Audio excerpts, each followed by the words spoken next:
Hello friends, welcome back to wow IAS। Welcome to the discussion on the daily MCQ।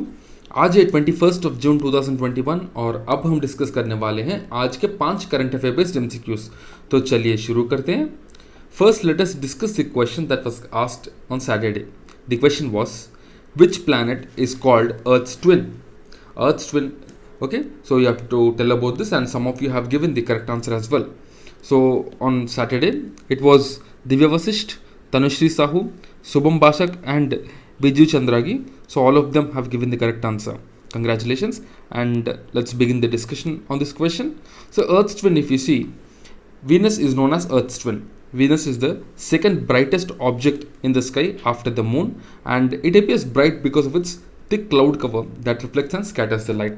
Okay, and Venus is actually very close to that of the size of the Earth, so that's why it is called as Earth's twin. Okay, now let's start with today's question. But before that, a small information. Daily we are uploading 5 questions based on the current affairs. Okay, these MCQs will help you in your prelims examination. So in order to make your preparation more easier, we are uploading the questions and their solutions in a PDF format in our Telegram channel. So do join our Telegram channel for this PDF. Now let's start. The first question. Consider the following statements. First one, an election petition is the only legal remedy available to a voter or candidate who believe there has been a malpractice in the election. Second one, the election petitions are trialable by the Supreme Court alone. So here we have to choose the correct answer. And if you see the first statement, this is right, because election petition is the only legal remedy available to a voter or a candidate who believe there is a fraud in the election. But second statement, if you see, election petitions are trialable by Supreme Court alone, this is a wrong statement, because the election petitions actually are trialed by the High Court and not the Supreme Court. And this matter actually goes to the Supreme Court only with an appeal. ठीक है, the appellate jurisdiction is available with the Supreme Court, but the general case initially will be filed in the High Court. So second statement is wrong, first statement is right. So ये one only is the correct answer. So recently, why this was in news is West Bengal Chief Minister Mamata Banerjee has filed an election petition in the Calcutta High Court challenging the assembly election result of the Nandigram constituency. So as you might have known, in this Nandigram constituency, Mamata Banerjee has lost her election. So she has filed a case. So now this case is with the High Court of the West Bengal. ठीक है?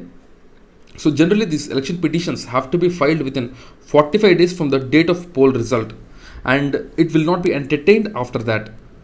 So according to the Representation of the People Act 1951, it suggests that the High Court should try to conclude the trial within 6 months, but it usually takes much more time because, as you know, the courts are already overburdened and other things. ठीक है? So this is all about this election petition. Some more information I've given here. You can just pause and go through it. If you have any doubt, you can just ask us in the comment box. We'll get back to you. Now let's go to the second question. INAFOR is a joint naval exercise between India and which country? A. USA, B. European Union, C. Brazil, and D. Ecuador in UNAFOR. So as the name suggests, in EU NAFOR. So here actually it is EU Navy for. So it's something like this. You can divide it and remember. So it's between India and EU navies. It's a joint naval exercise between India and EU Navy. So here the correct answer is B. So recently India has conducted its first edition of naval exercise with the European Union. So it is known as in UNAFOR. So in means India, EU Naval for. Okay, forum you can say. It's a joint naval exercise between both the navies, and the participants of this exercise are Indian naval ship Trikund. So remember this. In some other UPS exams, this can be a question. So which naval ship has participated in this? Because this is the first edition and it's an important one. So Indian Navy ship Trikund has participated in it, and Italian naval ship ITS Carabine, Spanish naval ship ESPS Navarra, and 2 French Navy ships FS Tonnery and FS Surcouf. So all of them have participated in it, and it will endeavor to enhance and exchange their information and their war fighting skills and their ability as an integrated force to promote peace peace, security, and stability in the whole maritime domain. That will be the main aim. And it showcases increased levels of synergy, coordination, and interoperability between India and the European countries. ठीक है. So the convergence on multiple issues including like piracy operations, protection of vessels deployed under the Charter of the World Food Programme, etc. is one of the main aim. Now let's move on to the third question. Gulf of Aden forms a natural link between which seas? A. Pacific and the Bering Sea. B. Indian Ocean and the South China Sea. C. Red Sea and the Arabian Sea. And D. Black Sea and the Sea of Marmara. So we have to choose the correct answer. And here the correct answer is C. Red Sea and the Arabian Sea. So if you see this Gulf of Aden, so here in this image you can see the Gulf of Aden is located somewhere here. So it connects Red Sea and the Arabian Sea. The Gulf of Aden connects Red Sea and the Arabian Sea. So that's why. So actually why this was in news is recently, as we already spoke, there is a naval exercise between India and the European Union, and this happened near the Gulf of Aden. Okay? So that's why this was in news. So the Gulf of Aden is linking Red Sea and the Arabian Sea. So this Gulf of Aden is a deep water basin that forms a natural link between both the Red Sea and the Arabian Sea, and it is situated between the coasts of Arabia and Horn of Africa. So if you see here some more important things, if you see in this map, the Persian Gulf is located here between Iran, Kuwait, Iraq, okay, Saudi Arabia, here UAE, Qatar, and here you have the Gulf of Oman, okay, here you have the Red Sea. So just try to make a note of these important things, because you never know when which thing will become useful for you in the exam, right? So the Gulf of Aden is actually the Gulf of Aden and the Red Sea. They are connected through the Bab el Mandab Strait. Gulf of Aden and the Red Sea. So here you can see this is the Gulf of Aden, here Red Sea. This is called Bab el Mandab Strait. Bab el Mandab Strait. Okay? So this is all about this Gulf of Aden. Now let's see the fourth question. Consider the following statements. Mangroves represent a characteristic littoral forest ecosystem. Okay. Second statement. Mangroves exhibit a viviparity mode of reproduction. Okay. Third one. They are confined to tropical regions only. So here we have to choose the correct answer. And if you see, third statement is wrong, because generally we can find mangroves from about 25 degrees north to 25 degrees south. So that means both in the tropical and the subtropical regions we can find the mangroves. So this third statement will be wrong, but the other two statements are right, because the mangroves are actually a type of evergreen forest, you can say, in those watery conditions. So the first statement is right, and second statement is also right, because the mangroves, the reproduction of mangroves, if you see the seeds, they actually they germinate to a greater extent. This is called as viviparity mode of reproduction. Because these seeds, after they fall onto the ground, they will not be able to germinate more because of the marshy conditions, right? So this is called as viviparity mode of reproduction, and A 1 and 2 will be the correct answer, because 3 is wrong. Okay? So here some more information is given regarding mangroves. You can just go through it. Actually, why this was in news is because recently the Odisha government proposed to raise mangrove and the Cusarinias plantation in the coastal belt.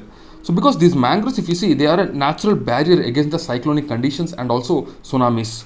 So these mangroves play a very great role in protecting the coastal areas. So for the coastal area protection, the mangroves are very important. Okay? And recently during the cyclone Yas, it was observed that the mangroves played a great role in protecting the Bhitarkanika National Park as well. So that's why the Odisha government is planning this, and this was in news. So some more information about the mangroves I have given here. You can just pause and go through it, because okay? Now let's move on to the next question. The fifth question. The new report titled Children and Digital Dump Sites was recently released by whom? A. UNDP, B. UNICEF, C. Niti Aayog, and D. WHO. So we have to choose the correct answer, and the correct answer is D. WHO. Recently, this new report titled Children and Digital Dump Sites was released by the WHO. So in this report, the WHO has actually showed how the low income countries, they are facing issues, how the children actually who are working in these dump sites, they are facing risk because of this processing of electronic waste. because of the processing of this electronic waste and electronic devices. This is actually a great health hazard you can say, because normally the high income countries, they will dump their e-waste in the middle or low income countries for processing every year, and this is impacting as many as 18 million children as young as 5 years, and about 12 million women who work at these dump sites, e-waste dump sites, every year. Because these electronic chips, if you see, they actually contain various chemicals and also various type of elements, different elements which are harmful for human health. So when these are processed, these are reprocessed, so there is a risk that these are going to affect the humans, and this is what is happening. Okay, so around 12.9 million women are working in this informal sector where the toxic e-waste is reprocessed, and this is also putting the children at risk, even the unborn children at risk. And if you see in this type of e-waste, generally some elements like nickel, lead and mercury will be present, and these are the ones which are very harmful for humans. Okay, and the children who are exposed to this e-waste are particularly vulnerable to the toxic chemicals they contain due to their smaller size, less developed organs and rapid rate of growth and development. So because of all these conditions, the children and the women are facing major issues. Okay, now let's see the question of the day. The Reykjavik Declaration 2021, recently seen in the news, is related to what? Reykjavik Declaration 2021. So do comment your answer in the comment box. Tomorrow, before the start of discussion, we will discuss this question. Okay? So that's it, friends. Before I leave, a small information regarding our initiatives. We have launched Vision PT 365, Vision Prelims Test Series, Vision Monthly Magazine Summary, and Vision Mains Test Series Summary. So we are providing summaries of all of these things because, guys, our aim is simple: to make your preparation easy. Already you have a lot of things to study, and among all of this huge chaos, we want to give you the best material, the crisp content, so that you can revise this multiple times, because as you know, the vacancies are very less and the competition is going to be very high. So easily, to beat this competition, you will have to revise multiple times, and for this revision we are providing all of this material for you. Okay? Because if you see a PT 365 material, let's say there is a 100-page economy material, we have concised it into 50 pages. So this will help you to revise multiple times. It's very easy for you to revise a 50-page material rather than a 100-page material. So this is what we have done for you. So make the best use of this initiative. Do join our Telegram channel, whose details are there in the description. You'll get all of the details. Okay? That's it, friends, for the day. I'll see you again tomorrow with 5 more questions. Till then, keep studying and stay tuned. Jai Hind.